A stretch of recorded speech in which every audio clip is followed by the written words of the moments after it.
I guess it's been a little bit since we've seen you. The last time we saw you, unfortunately, it didn't play out like you wanted to, but how are you feeling after that fight? You came into that fight with so much energy, so much enthusiasm, and you seem like you're on another level. Has that continued forward since that fight?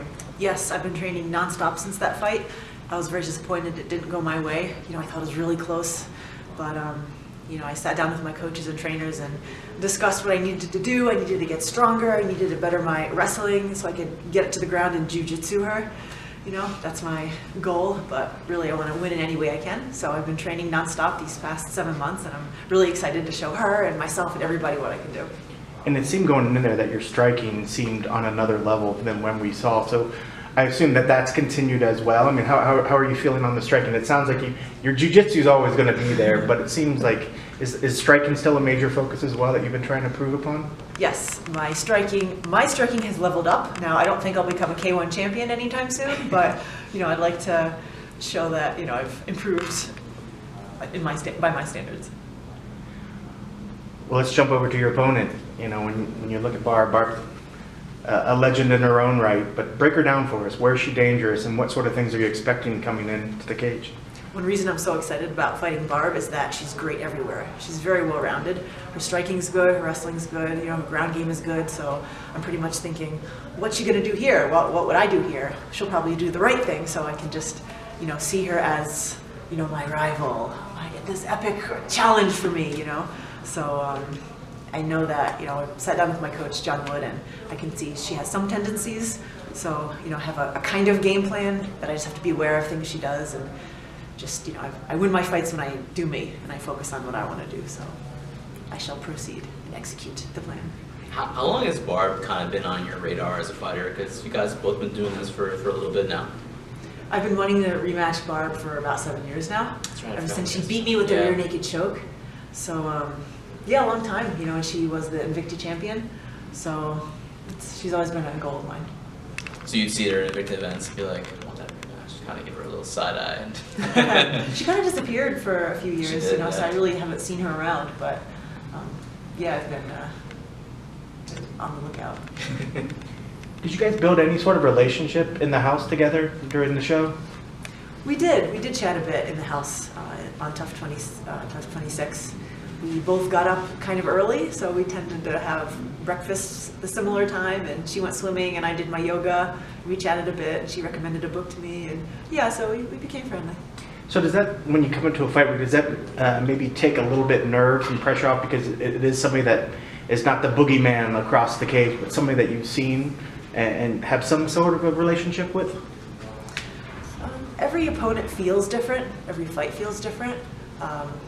The only person in my whole fighting career who's ever tried to evil eye me was Vanessa Porto, when years ago, and I think it was Fatal Femme Fighting, she looked at me and was like, the belt or something. But I mean, I'm pretty much friendly with everybody, so I never really feel anything like that. Yeah, I can't imagine anybody really trying to mean bug you. I mean, you're always there smiling. It's impossible. How did your book come about? Which book? The inspirational one that I see on Twitter now. Okay. I wrote 2 books. One is about my memoirs living in Japan, and another one is a book, Mental Training by the Happy Warrior, How to Be Positive. Right. And I've gotten a lot of questions from fans about, how do you stay so positive? And I thought, well, my mom raised me to think positively, and I have various techniques that I use. So I composed a book with 10 chapters, and each chapter is a mental technique that I use to change my way of thinking about a negative situation and see it positively. And then I wrote maybe 5 or 6 scenarios in the workbook so that the reader has to think of how they would be more positive in that situation to train their minds. Which one of those would you say helps you the most in fighting, if you had to pick one? Probably see the silver lining, and also something else my coach John Wood says is replace the negative thoughts. So pretty much we can never stop ourselves from thinking something. If you say, don't think about that, you can't, So when it comes in, you have to replace that thought with something else. So, am I ready? Of course I'm ready. Am I gonna get tired? You're not gonna get tired because blah, blah, blah. So that sort of thing. So you always replace these negative thoughts with positive thoughts, and that's helped me a lot in my fighting career ever since I joined Syndicate. What's more difficult, the writing of of the book or being in the octagon? Walking to the cage and stepping in there is actually waiting for my turn is the most difficult and nerve-wracking thing. So once I get in there, I'm good to go. But like waiting is awesome. My turn yet? That's nerve-wracking. What do you do when you're waiting? Are you watching the fights? Are you reading? Are you meditating? What do you do while you're waiting to keep yourself upbeat and ready for the fight? I cycle. I cycle through pacing, listening to music, watching the fights, and I go back, I relax, I chat with my coaches, then I pace around some more, then I listen to Rob Zombie, then I watch some fights. So I cycle through those things. How does somebody waiting for their next fight not let their adrenaline get up and, you know, so they dump before they get out into the cage? Is that ever a concern as a fighter? Pretty much I use the mental process to, you know, replace my negative thoughts and always think positively. And when I start getting too excited, you know, I pace around or I talk to my coaches or I try to like just be very aware of how my mind works so that I can control my thoughts. Nico's kind of taking a beating publicly because she hasn't defended the title yet, and Shevchenko's been kind of like knocking on that door. How do you feel about that whole situation? Do you think, are you surprised that she hasn't defended it yet? I heard that Nico had various health problems, and I think she wrote some things about them on Instagram, but it wasn't really public knowledge, so people were just like, where is she? Right. As opposed to that being more explained. And then Shevchenko's doing what she's supposed to do, which is trying to be vocal, and, you know, it's a show business pretty much, so I mean, that's one part of it, but I think it's kind of unfair to like hang her out to dry like that, because Nico is not afraid of anybody. She wants to fight, you know, all of us Tough 26 fighters have been waiting like 7 months to fight, so I'm glad the fight is finally set, but yeah, she deserves to take a little break and heal her injuries. Would you have wanted to fight sooner, or is this the appropriate time, about 8 months since your last fight? I definitely wanted to fight sooner. Honestly, I was asking the UFC in January, like, oh, when can I fight next? And I was trying to keep my weight low and be ready. So it's been a pretty long fight camp, just because I finally learned maybe in April when I was fighting. So I wanted to fight sooner. But I'm very happy and grateful to be in the UFC at all, and I'm happy to have a contract. So whenever they want to give me a fight, it's fine. Have they ever told you why? To me, it seems like the women just don't fight as frequently. I see a lot of the women in the UFC complain that they're just waiting, like Angela Hill's been waiting. She finally got a fight. Has anyone ever explained that maybe there's just not enough spaces or any reasoning at all? The UFC works in mysterious ways. I don't know what they're thinking. I'm sure there's reasons. There are reasons, but I don't know. As a fighter, you know, if you have a bad day at work, you don't just go back to work the next day and kind of wash it out and have a good day. You've had to wait 8 months to have your next day at work. How does that cloud hang over you, or is there another way that you kind of like wash that out and reset before this, you know, as a fighter?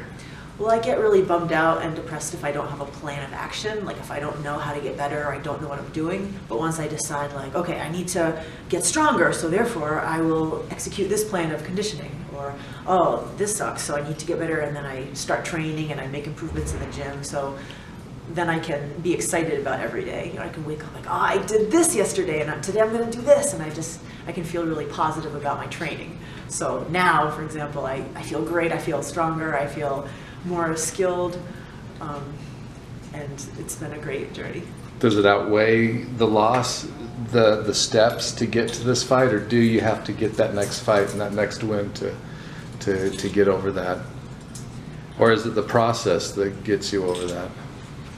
I'm not sure, but I know that the way I look at fighting and my feelings about martial arts play into that a lot. You know, I do martial arts for self-improvement and to prove to myself that I can do the techniques. So, you know, recently I've been able to do a few techniques I've never been able to do despite training them. And so I just feel so accomplished and happy with myself that I feel it's really gratifying. So yes, I do need a win for sure, and that's a little stressful, but you know, I enjoy the small victories as much as I can in training. What are some of those small techniques? that's a top secret. You'll have to see in the fight. I know for me, I apologize, I didn't know about the writing thing, but one last thing, I know that you teach kids a lot. Is other avenues of books, say kids books or like fantasy, because you've always been a creative person and you do all the anime stuff. Have you ever, are there plans to do sci-fi writing, fantasy writing, kids writing, anything else in the future now that you're getting the process of being a writer down more? Yes, I have written some fantasy books in my youth. They're not great, so I probably have to edit them. I wrote a kid's book, and I sent it to my mom, and I said, "Mom, what do you think?" She's like, "I don't know, honey, I'll have to think about it." So that kind of bumped me off a bit. But I need a publisher or somebody who can help me get it out there, you know, like my 2 books I self-published. And they're getting, you know, fans' attention, but they're not big scale yet. They're not in, you know, stores, so I need a little guidance in that regard, but I'd love to keep, I'm going to keep writing for sure. That's great. But I remember, sorry, one more. Last one. The one that has to do with positive thinking, the second book, have you been able to motivate any MMA fighters or anyone from the MMA community? Have they given you that feedback? Have they read the book? And I believe I have gotten a few fighters who bought my book and then gave me positive feedback on it, and said that it helped them in their lives. So I'm really happy to hear that kind of feedback. You know, that's one thing that I love about, you know, being a fighter and being in the public eye, is that I can try to say good things and try to influence people in a positive way.